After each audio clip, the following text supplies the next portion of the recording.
आज स्टूडेंट के लिए दिन 24 घंटा का नहीं रहा, वो 8 घंटा सो रहा है, 4 घंटा गेम खेल रहा है मोबाइल में। तो उसको उसी तरह पढ़ाना है कि उसके पास अब इतना वक्त नहीं रहा है, उसको इस तरह से पढ़ाइए कि वो एक बार में ही क्लास में पढ़ ले। अब वो नहीं है कि एक बार क्लास में पढ़ेगा, फिर नोट्स बनाएगा, फिर रिवीजन करेगा, फिर एक बार एग्जाम टाइम के लिए पढ़ेगा। तो उसके लिए उसको एट ए टाइम समझाने के लिए उसको उसकी भाषा में पढ़ाना ज़रूरी है। जैसे आपने महिला का एग्जांपल लिया, तो हमने बताया था कि वहाँ पे लिपस्टिक या काजल क्यों चिपक जाता है, तो वहाँ हम कोहेसिव फोर्स, एडहेसिव फोर्स, ससंजक और असंजक बल बताएं। तो ये लड़के को अच्छा से समझ में आएगा, हर लड़के को पता है काजल, लिपस्टिक। अब हम उसको एग्जाम्पल देंगे किताब का, तो फिर उसके लिए पढ़ाई बोझ नहीं लगने लगेगी। हम जिस दिन हिंदुस्तान का लड़का इस एनर्जी के साथ स्कूल में जाएगा, जिस एनर्जी से वो सिनेमा घर में जाता है किसी मूवी को देखने के लिए, उस दिन ये देश बदल जाएगा। और जिस दिन लड़के के अंदर उसको इस तरह से पढ़ाना, पढ़ाई इतना दिलचस्प चीज़ होता है ना कि आपको 1 घंटे का क्लास कब खत्म हो जाएगा पता ही नहीं चलेगा। बहुत से लड़के होते हैं वो तो सवाल ही नहीं पूछ पाते हैं डर के मारे। ये नहीं होना चाहिए, क्योंकि वो टीचर को टीचर समझ रहा है। लेकिन अगर टीचर को जिस दिन वो दोस्त समझने लगेगा ना, वो सवाल पूछेगा। और अगर वो सवाल नहीं पूछ रहा है तो आप क्या कर रहे हैं? 130 करोड़ जनसंख्या में आप एक मानव संसाधन को खराब कर रहे हैं अपने विद्यालय में बैठा के। वो सवाल नहीं पूछा तो क्या करेंगे? आजकल क्या है ना कि लड़कों के दिमाग में एक बैठ गया है कि हम इंजीनियरिंग के हैं तो हम केवल इंजीनियरिंग ही चीज़ को जानेंगे, ऐसा नहीं कि हम दूसरा जाने। अरे भाई, कुछ आपके रिस्पॉन्सिबिलिटी हैं, कुछ पॉलिटिकल्स राइट हैं आपके, जो आपके कॉन्स्टिट्यूशन ने दिया है। शिक्षा उस शेरनी का दूध है, जो इसे पिया है वो दहाड़ा है।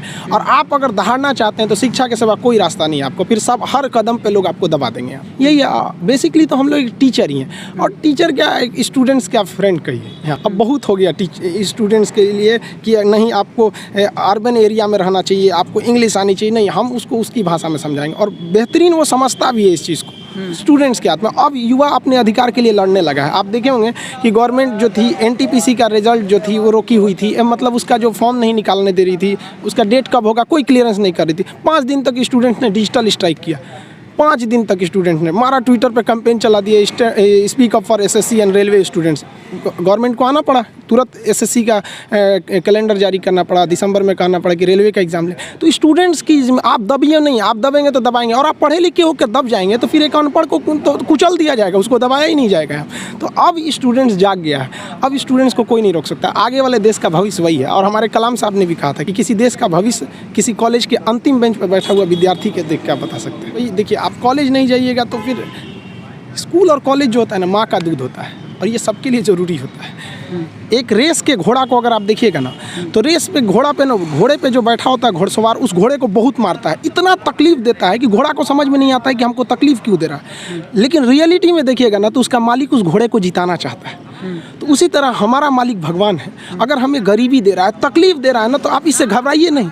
वो मालिक हमें जिताना चाह रहा है, और आप रेस छोड़ के भाग जाइएगा तो क्या करेगा? वो तो आपको जिताना चाह रहा है। तो देखिए, अगर एक डॉक्टर ये सोचने लगे ना कि हम डॉक्टर हैं, तो फिर मरीज का अच्छा से इलाज नहीं कर पाएगा।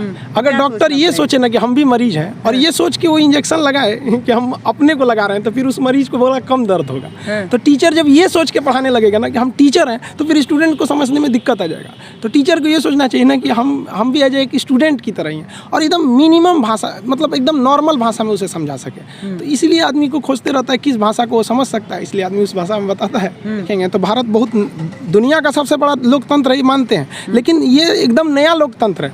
हमें अंग्रेजों ने 1947 में अंधेरी गली के मुहाने पे छोड़ के गए थे। तो उस वक्त से धीरे धीरे सुधार हो रहा है। इसमें 2 चीज़ें की ज़रूरत है। जो लोग अपने आप को पुरुषवादी समाज समझते हैं कि सब कुछ पुरुष ही कर सकता है, तो हम उन लोगों से पूछना चाहते हैं कि तुम 1947 से लेकर 2020 तक क्या कर रहे हो, क्यों नहीं देश आगे गया? क्योंकि देश ने महिलाओं को बराबरी का मौका ही नहीं दिया।